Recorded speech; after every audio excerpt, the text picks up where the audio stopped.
Welcome to another episode of I Forgot Sunscreen. Where's my hat? Today we're going to be hiking a trail I've hiked on camera so many times and you still don't know where it is. Comment below if you can figure out what trail I'm hiking. We are talking today about the fact that there are no easy pets, just lazy owners. Let's get into it. Stay all the way to the end of the video for a bonus short. So I want to start by clarifying that there are pets that are better for your situation, that might be easier for what you're doing, not necessarily easier pets. And I'll explain what I mean by that. I'm including fish, by the way. So like bean dip is for me an easier pet than say a dog, because I don't have to let her out on a bathroom schedule because she's little, and it's easier to get her a lot of exercise because she's little, and it's easier to bring her into stores she's not allowed in because no one notices I have her because she is little. But that doesn't mean she needs less attention. So something about, like I just said, I'm including fish. Fish are the quintessential easy pets, right? But they're not for me because they're boring. That sounds awful, but it's true. I have a hard time with fish because if I get a fish, it is only interesting for the part where I get to set up the tank. And after that, it just swims around. I don't get to interact with them. And I start to forget that they're there. And I don't take as good care of them. Like, yeah, they'll live, but that doesn't make them easy. It makes me neglectful. And that's what I'm getting with this whole video is you can leave your bird in their cage, but it doesn't make them easy. It makes you neglectful. So when a parent gets a kid like a hamster or any other small rodent, a guinea pig, and they tell the kid, okay, you can take care of it because it's easy. See if she gets back. That was quite the flight for a wet bird. Back to it. Parents, kids, guinea pigs. What they're doing is setting the expectation that there are some animals, generally, especially the small caged ones, that we don't have to treat quite like family. And a lot of the times this is not extended to parrots, but a lot of the times it is. Because the dogs, you know, everybody knows, like, your dog is your family. Your cat is part of your family. The ones that get to wander around the house all the time are family. But then you get your kid a guinea pig and you say, okay, here's your guinea pig. And you are telling your kid by doing that, oh, this one's an easy pet. This one is just for you. And we got it for you because we don't have a lot of faith in you to be able to take appropriate care of an animal. So we got you an easy one that you can leave in a cage all day that's not family. But I also don't think people are consciously thinking like this or doing this kind of neglectful, tier-based pet treatment. I think it's just ingrained because we teach it to our kids. Just, you know, guinea pig, less important. Dog, more important. And I think there is something to be said for price point, because if you get a $5,000 bird, that thing's either family or a real fancy decoration. Which I don't condone birds as decorations, but you get where I'm coming from here. But if you think of the little $30 budgies that you can get at most pet stores, I think they're up to like $40 or $50. They're cheap.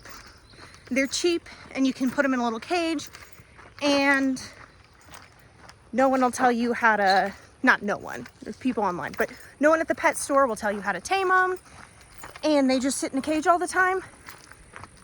That is neglect. That's not an easy pet.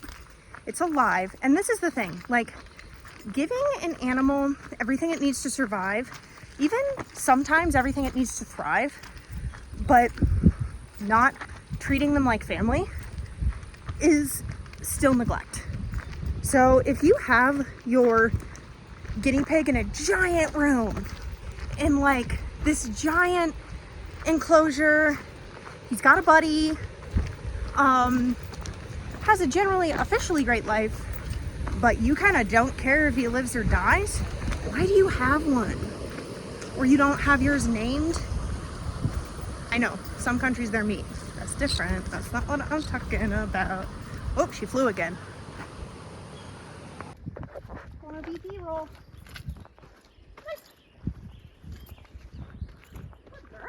It's a new day.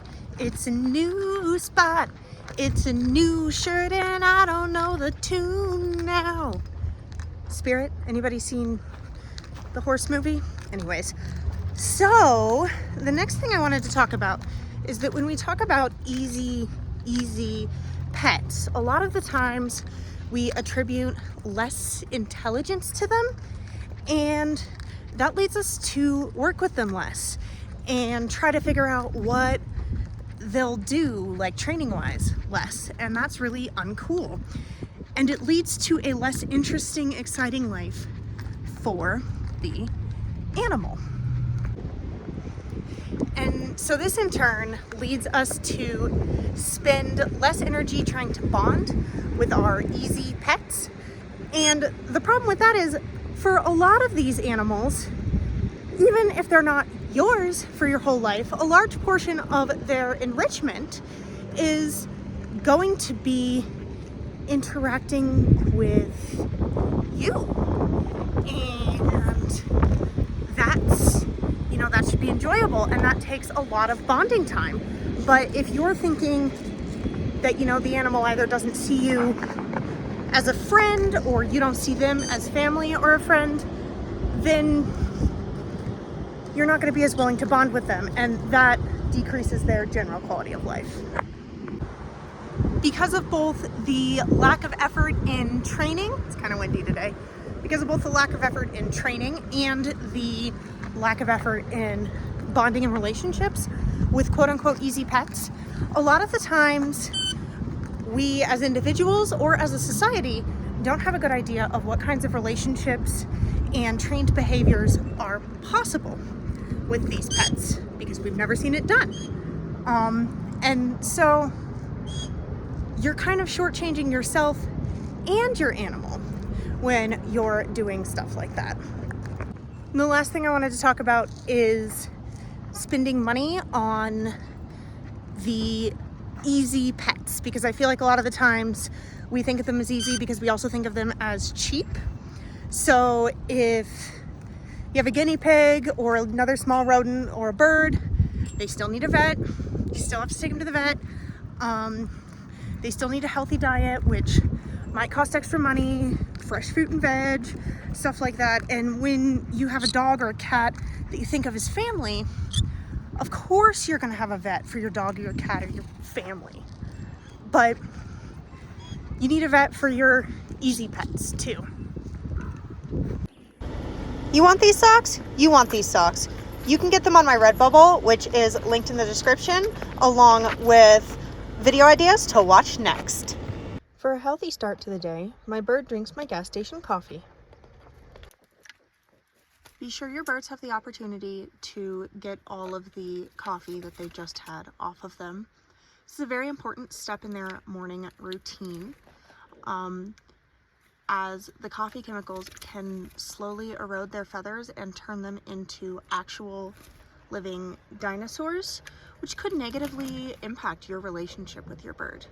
So giving them the opportunity to wash off that nuclear coffee bean is really nice.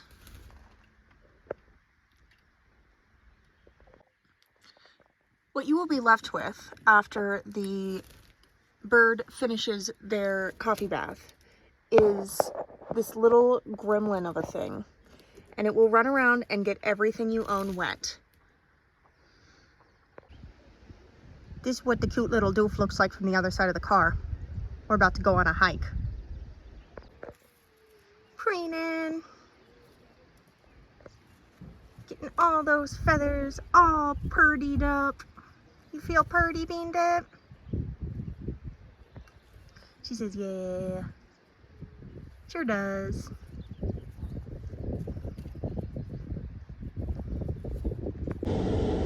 Thank you so much for watching. Exciting news, I do have a Patreon coming up soon, so stay tuned and I will post that info as soon as I have it up and running. Stay tuned for that. Have a great rest of your day. Have a cookie for dinner if you want. I had ice cream. Bye-bye.